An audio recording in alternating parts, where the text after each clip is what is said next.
This episode of the podcast is brought to you by Franny's Pharmacy. Now more than ever, it's important that our society focuses more on our mental and physical health. At Franny's Pharmacy, the team is committed to their community's need of being happy, healthy, and stress-free. Come learn how Franny's Pharmacy can assist you in a clean, professional environment with their expert bud tenders that are excited to educate you about the benefits of their lab-tested, DEA-certified CBD products. Franny's Pharmacy also offers wholesale and franchise opportunities. Visit their website at frannysPharmacy.com, and that's pharmacy with an F, and use the promo code CannaConnect10 for an exclusive Cannabinoid Connect discount. Again, that's Franny's Pharmacy with an F.com and use the promo code CannaConnect10 for an exclusive Cannabinoid Connect discount. Franny's Pharmacy, putting the farm back into pharmacy. This episode of the podcast is brought to you by Canna Health. Hey cannabis consumers, have you ever consumed a cannabis product thinking it'll make you feel a certain way, but then it doesn't? Don't you wish you had a clear understanding of your own DNA so that you could make informed decisions about what type of cannabis products interact best with your system? Well, now you can with EndoDNA. EndoDNA is a simple DNA test that maps your entire endocannabinoid system and then matches that summary with a specific cannabinoid ratio and terpene profile that best aligns with your unique genotype. Imagine being armed with personal information when visiting a dispensary. You'll have the knowledge and power and capability to purchase products that best align with your genotype. Visit their website to purchase the EndoDNA Collection Kit and Endo Decoded Report at endodna.com/products and use the promo code CONNECT15 for a 20% discount. Again, that's endodna.com/products and use the promo code CONNECT15 for a 20% discount. The future of cannabinoid therapeutics is here with EndoDNA.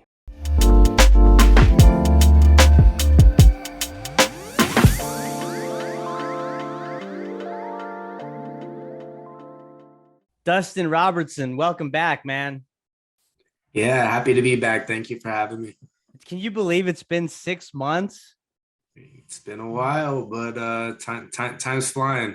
Time is flying, man. There's no doubt about that. And, speaking of time flying, I know that we touched on the burgeoning psychedelic industry at a high level when you were first on, but, 6 months has passed, Dustin. So why don't you walk us through kind of some of the developments you're seeing within the space and what's really been piquing your interest at this point?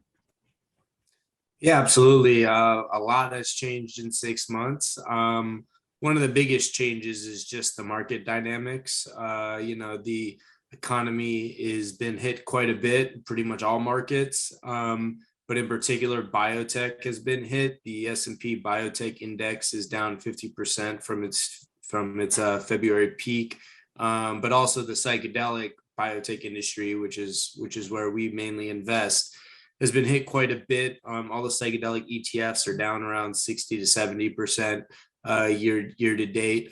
So definitely challenging times. I'm happy that our investment fund's strategy from the beginning was investing in early stage private companies, and we were very disciplined on valuation. We didn't invest in some of these highly priced public companies right now that are really struggling because they were probably overvalued to begin with, but then with the economy taking the hit, it's been even more challenging for those companies. So I'd say the biggest development is really what we're experiencing in this economy. But otherwise, the research in psychedelics has continued to proven out to be very safe and very efficacious. MAPS came out with their phase 3 clinical trial results, which basically showed that 2/3 of participants with PTSD were no longer clinically diagnosed with PTSD after going through MDMA psychedelic assisted therapy. So those are absolutely groundbreaking results. Once again, 2/3 of individuals were no longer clinically diagnosed with PTSD. That's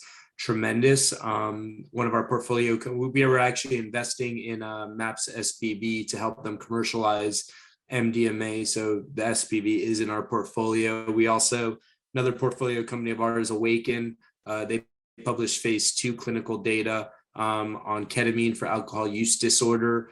They had pretty much an 86% success rate, which is absolutely insane. The current, under the current therapy model, of what's offered for people with AUD. It's pretty much like 25% success rate, 75% failure rate.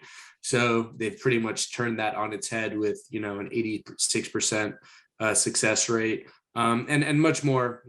Compass has come out with their phase 2 trials on psilocybin for TRD, and there's just been a lot of very positive research being published in the industry that hasn't necessarily helped stock prices, just because the economy is in the situation it's in right now.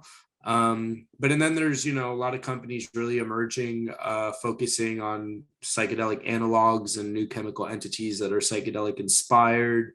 A lot of different technology companies that we're starting to invest in. So space is developing quite rapidly, and a lot of exciting stuff going on. It sounds like it. Yeah. And I mean, with all this groundbreaking research findings that your companies within your portfolio are uncovering, what is the medical communities, how has it been received? I mean, those are outstanding numbers, right? 86%. I mean, yeah, one of the big things that I think is exciting about this industry is that the cannabis industry mainly went through a CPG approach, consumer product good, packaged good product, and states legalized, even though it's federally illegal. Psychedelic industry is really taking a pharmaceutical approach, which really requires rigorous clinical trials to developing data. And the one thing about data is it's objective, and you can't really argue with it. Right. So on the cannabis side, there's a lot of anecdotal evidence. It might help with sleep, might help with anxiety, might help with this. On the psychedelic side, it's not anecdotal. This is just very, very strong research that's coming out. So I think the medical community is extremely excited. There's been very little innovation for the past 3 decades when it comes to CNS conditions. So, mental and behavioral health conditions. Things like Xanax and Zoloft and some of the other SSRIs and benzos were developed in the 80s and the 90s. And there's been little to no innovation. And quite frankly, those SSRIs and benzos just aren't very effective, and they have horrible side effects. Mm-hmm. So I think the medical community is desperate for some new options. And so I think there's a lot of excitement within the medical and scientific community. Mm-hmm. Well, let's talk like specifically about South Florida and how they're playing a huge role in the transformation of psychedelics becoming mainstream medicine. I think I even saw that you were highlighted in one of the local news segments, but particularly South Florida, right? I mean, they're moving forward with psychedelic therapy and treatment. Is that right? Yeah. I mean, we've, I started my nonprofit here in Florida in 2019. It's called Mr. Psychedelic Law. It's focused on legal reform. We've put together several bills around legalization, but, we've really, a lot of people have gotten really excited down here in Florida about the potential of these therapies. Obviously, these therapies go beyond just depression, but, they're also showing a lot of efficacy for addiction. Obviously, Florida was crushed by the opioid crisis, and there's no shortage of people who are addicted here. And, the mental health pandemic is really global, right? There's a global mental health crisis, and Florida is certainly not impervious to that. So, there's a lot of excitement, a lot of money since the pandemic. A lot of companies are moving down here, and a lot of companies doing a lot of exciting things down here in South Florida. We have one particular trial site called Siegel Trials that opened up a psychedelic division, and they're basically doing a lot of the clinical trials for a lot of the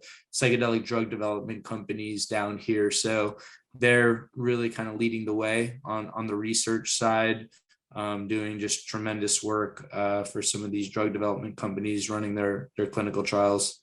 That's amazing. Yeah, and you touched on earlier the emerging technologies that are surrounding the psychedelic industry. And when I was looking at Iter Investments portfolio on y'all's website, Trip is one of the portfolio companies, and I got to tell you, I'm getting ready to purchase my first Oculus VR set, and having an immersive VR experience, that relates to psychedelic therapy. Sounds pretty incredible, man. You want to touch on some of maybe that specifically and other companies that are really, leading the way when it comes to technology innovation? Yeah, for sure. The technology side is definitely an exciting time. Trip in particular is an unbelievable company. I don't think they've announced it yet, but they're about to close an oversubscribed round after the round that we invested in. And they raised capital from really some of the top tech investors in the world. Really the who's who of investors invested in their company. So we're very excited to have gotten in early on them. But basically what they do is full immersive technology. And we've invested in another VR company called the Numa, that is taking their virtual reality platform through clinical trials to get approved as a digital therapeutic. And they're really focused on like group experiences. They're trying to build connectedness. But what's interesting about the VR is a lot of like the science and the research is showing that the mystical experience that you have with psychedelics, that builds a lot of people believe that's what's responsible for building the neuroplasticity in your brain, which is responsible for having the therapeutic benefits. And there's been a lot of research going on about how virtual reality could create similar mystical experiences that also create neuroplasticity in the brain, which leads to therapeutic effects as well. So there's kind of two angles on the VR side, like related to psychedelics. Number one is basically providing you with a psychedelic experience without taking the psychedelic, right? So getting that having that mystical experience that kind of helps heal your brain. And then the second is using virtual reality as part of the preparation and integration side of psychedelics. So, most of the psychedelic compounds require some preparation prior to taking the psychedelic. Really, that involves, setting the right intent, right? And so getting prepared for what you're going to do. And then the back end of psychedelics, after you take them, there's the integration side, which is, basically the therapy or the tools you use after taking it to really incorporate the experience into your everyday life. And so VR is being looked at right now, and a couple of our portfolio companies are looking at kind of using virtual reality on the preparation or on the integration side. For the most part, a lot of people get excited about taking psychedelics and watching VR. It's actually quite disorienting. So the VR companies really aren't focused on, Combining the two. Yeah, combining psilocybin and doing.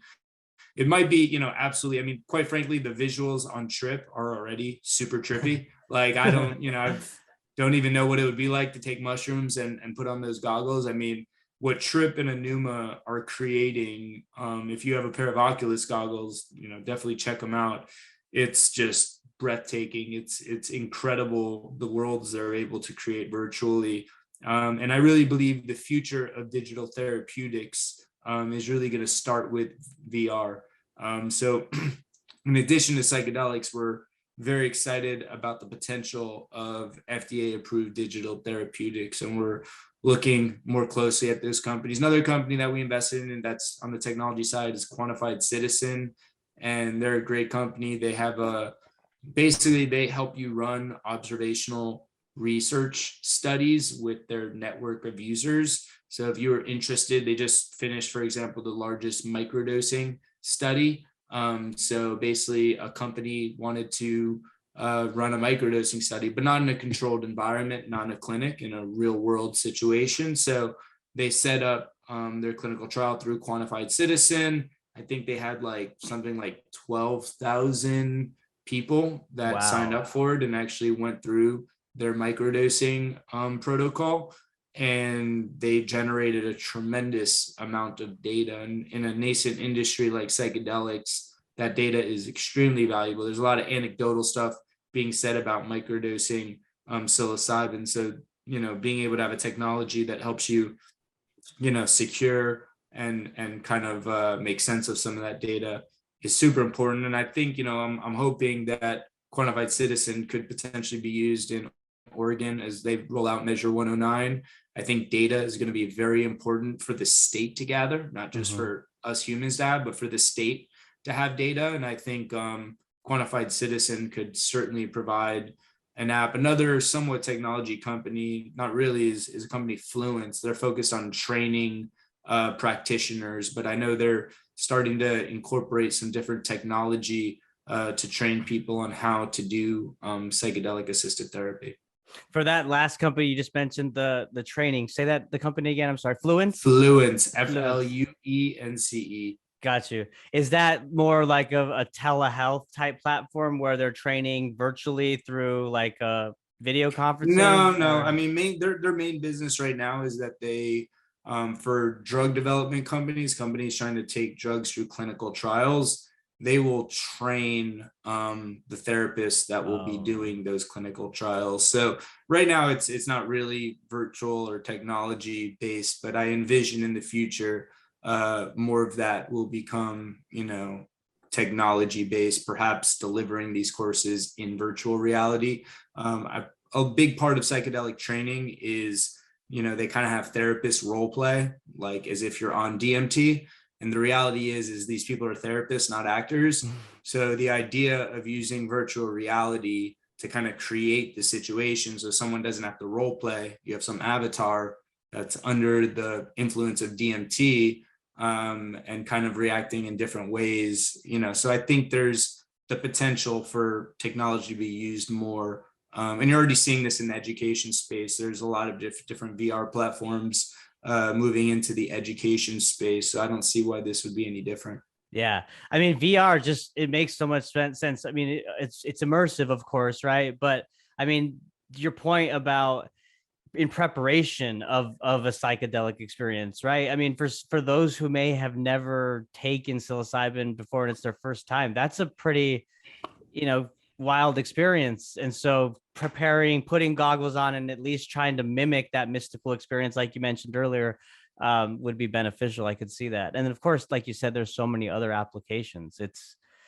quite remarkable. Are you seeing any trends when it comes to psychedelic therapy in the home?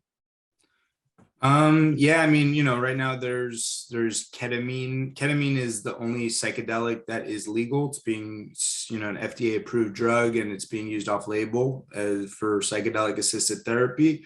There's a lot of telehealth companies since the pandemic.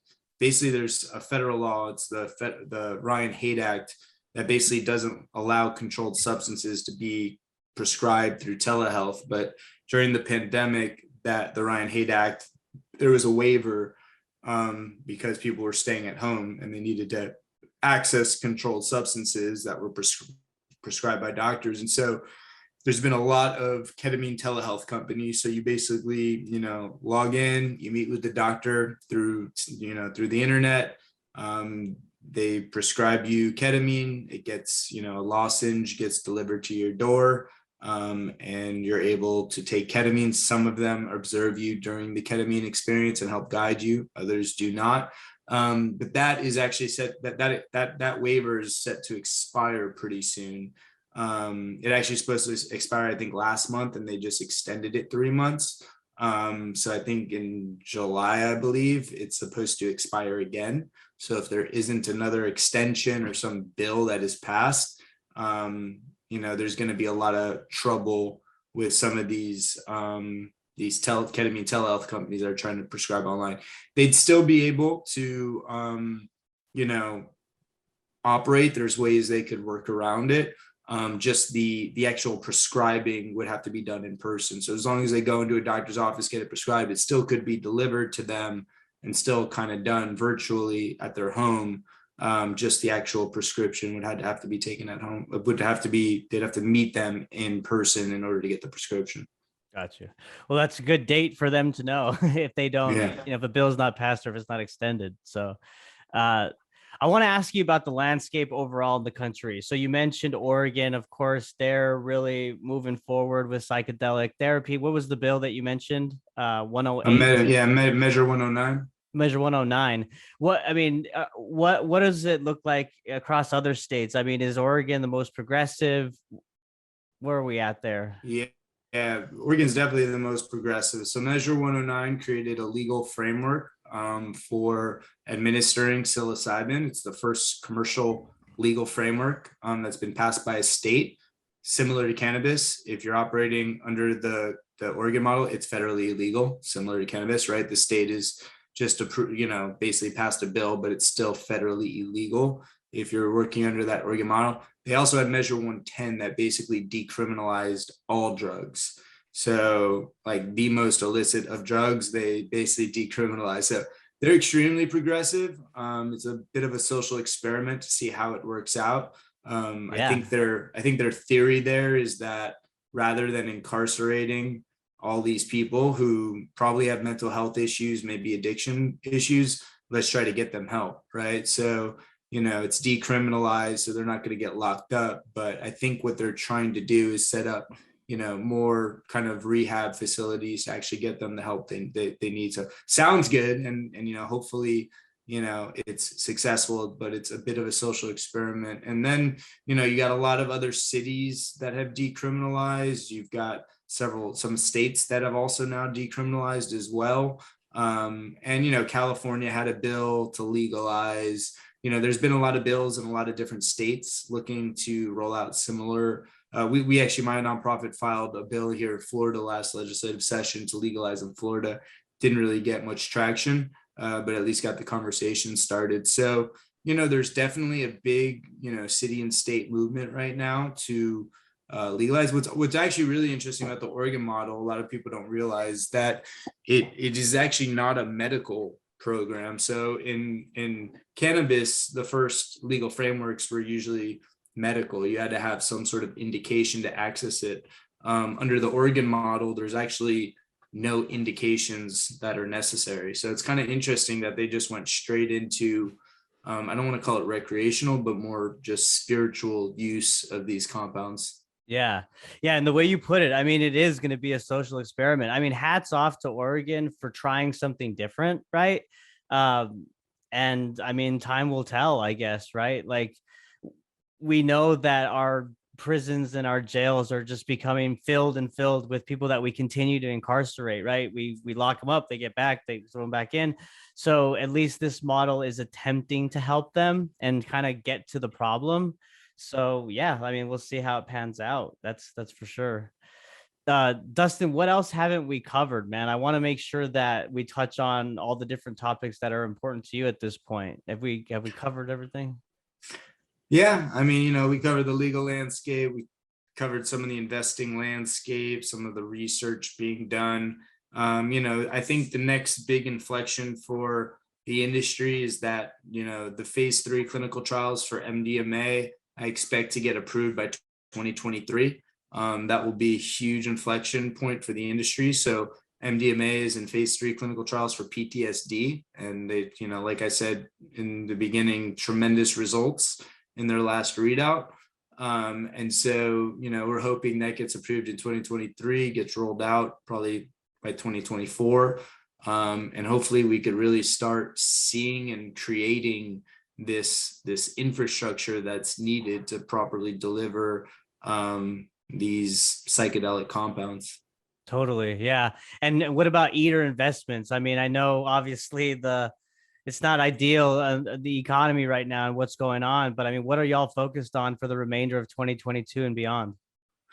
Yeah, we've got more capital to deploy, so we're remaining sticking to our plan. We're remaining very conscientious of valuations. We're trying to support our portfolio companies to make sure they have the capital they need to make it through kind of this market downturn. But I think ultimately we're going to make it out even stronger. This is where people make money when markets are down. You don't make money when markets are up. This is the time, in my opinion, to really kind of double down on our conviction within the industry. And, with valuations very much depressed, we're able to get in at better valuations, and hopefully that means more gains for the fund. So definitely a tough market, though. Tough for our companies to get capital. Not easy to come across capital right now. So our focus is just ensuring our portfolio companies have the runway they need so that they can hit the milestones that they need to hit to continue creating value for the shareholders. That's well said, my man. Well, where can people find y'all's website, social media, if they want to get in touch and learn more about Iter, Mr. Cannabis Law, Mr. Psychedelic Law, Nucleus, Yeah, all the so yeah, above? you could the website for Iter Investments is iterinvestments.com. That's ITER investments.com.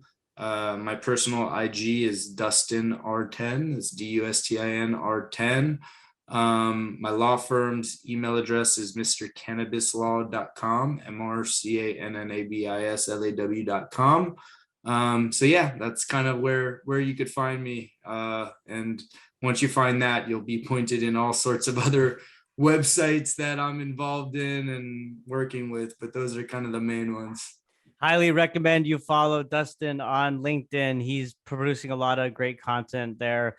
I mean, you're on site at different events, very heavily involved, but also just sharing industry related content that's very that adds value. So, Dustin, thank you so much, man. Really enjoyed you coming back on. I hope we can do it again in the future as things will inevitably evolve in the psychedelic industry. So let's chop it up again, man. Absolutely. Appreciate you having me on. Enjoy your evening. You too. And thank you all for listening. Bye.